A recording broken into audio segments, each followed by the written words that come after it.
If you work at a startup or in any kind of growth industry, or you deal with investors, you may have heard the term TAM before, or Total Addressable Market. It sounds really sophisticated, but all it means is the overall size of the opportunity in front of you. What's the dollar value of solving the problem you're trying to solve? There are a lot of different ways to calculate TAM, but it's not an accounting practice where you have to be correct to the dollar or the penny. It's a strategic exercise.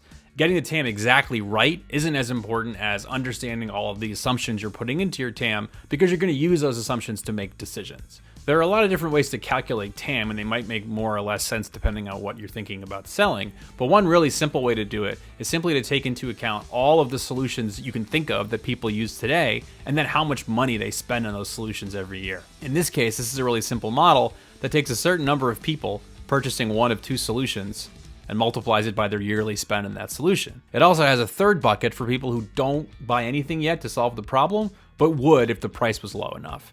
And so you can work backwards from different TAMs here, or you can try different price scenarios and get that value.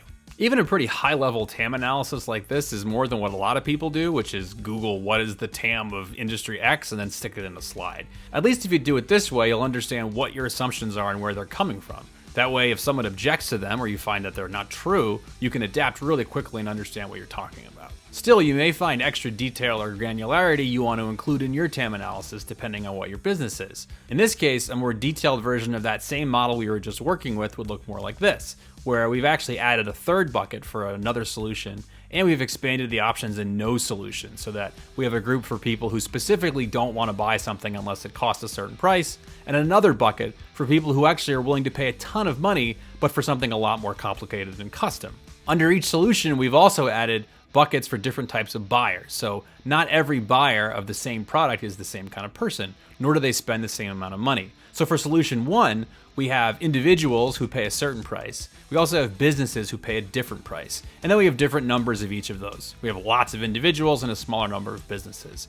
We then have custom buyer types under all the different offerings that align with whoever they are. And again, like we said, custom buckets for the too expensive and use custom solution groups. This is a much more complicated model, but it's not that complicated, and you could continue to add nuance and granularity as long as it's relevant to what you're doing. But either way, you're already getting a much better grasp of who your customers are and what they're willing to pay.